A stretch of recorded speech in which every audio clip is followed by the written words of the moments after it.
Twelfth class के बाद nursing field में 3 कोर्स काफ़ी पॉपुलर है, एएनएम, जीएनएम और बीएससी नर्सिंग। अब इन तीनों में से कौन सा कोर्स बेहतर है, किसमें ज़्यादा जॉब अपॉर्चुनिटीज़ है और किसे करने के बाद ज़्यादा वेतन मिलेगा, ये जानना आपके लिए बहुत ज़रूरी है।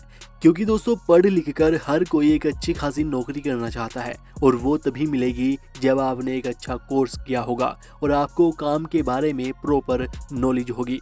तो इसलिए इन तीनों के बारे में अच्छी तरह से जानने के बाद ही डिसाइड कीजिएगा कि आपको कौन सा कोर्स करना चाहिए। दोस्तों एएनएम और जीएनएम का कोर्स एक डिप्लोमा कोर्स है, लेकिन बीएससी नर्सिंग एक डिग्री कोर्स होता है।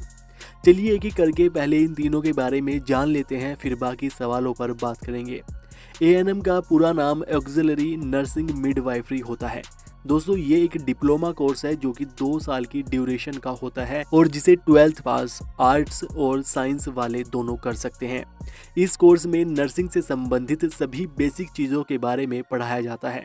इस कोर्स को करने के बाद बनने वाली नर्स को एएनएम नर्स कहते हैं, जो सिर्फ छोटे और गांव में क्लिनिक हॉस्पिटल्स होते हैं उनमें काम कर सकती है।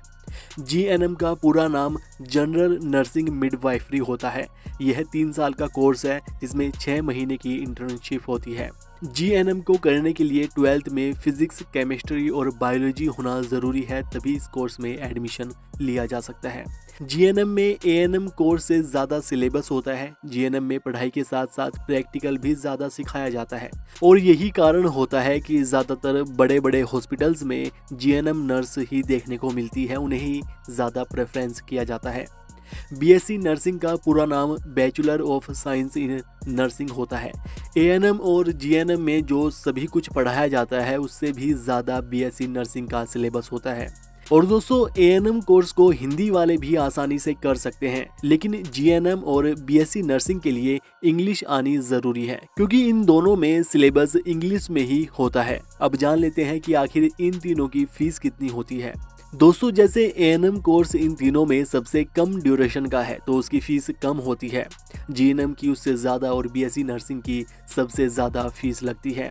एएनएम का टोटल 2 साल का खर्चा 1 लाख से 1.5 लाख के बीच में आता है, वहीं जीएनएम का 3 साल का खर्चा 1.5 से 2 लाख के बीच में आएगा और बीएससी नर्सिंग का 3 लाख से 4 लाख के बीच में खर्चा आ जाता है। अगर किसी अच्छे प्राइवेट से आप इन कोर्स को करते हैं तो लगभग इतना ही खर्चा आपका आएगा। अब बात करें इनके कार्यों की, तो दोस्तों कार्य तो लगभग इन तीनों के सेम ही होते हैं। एएनएम कोर्स का मकसद सिर्फ नर्सिंग से संबंधित छोटे मोटे काम सिखाकर नर्स बनाना होता है, जिससे कि वह डॉक्टर्स की हेल्प कर सके और छोटे मोटे काम जो हॉस्पिटल्स में होते हैं उन्हें देख सके। लेकिन जीएनएम और बीएससी नर्सिंग में ऐसा नहीं होता। इसमें एक नर्स के सभी काम सिखाए जाते हैं, जिससे कि बड़े बड़े हॉस्पिटल्स में बड़े बड़े डॉक्टर्स के पास रहकर नर्स काम कर सके। हॉस्पिटल्स में मरीजों की देखभाल से संबंधित सभी तरह के काम वे देख सके। एक तरह से देखा जाए तो जीएनएम और बीएससी नर्सिंग वालों को बड़े बड़े हॉस्पिटल्स में एएनएम से ज़्यादा प्रेफरेंस दी जाती है, इन्हें ज़्यादा पसंद किया जाता है। और वैसे दोस्तों इन तीनों के लिए नौकरी की कोई कमी नहीं है, नर्स को कोई ना कोई नौकरी किसी न किसी हॉस्पिटल्स में मिल ही जाती है।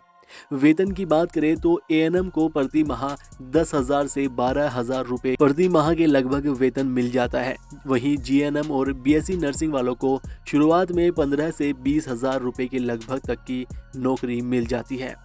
तो अगर दोस्तों आपके पास ज़्यादा समय नहीं है, जल्दी से कोर्स करके नौकरी करना चाह रहे हैं तो एएनएम कोर्स आपके लिए बेस्ट है।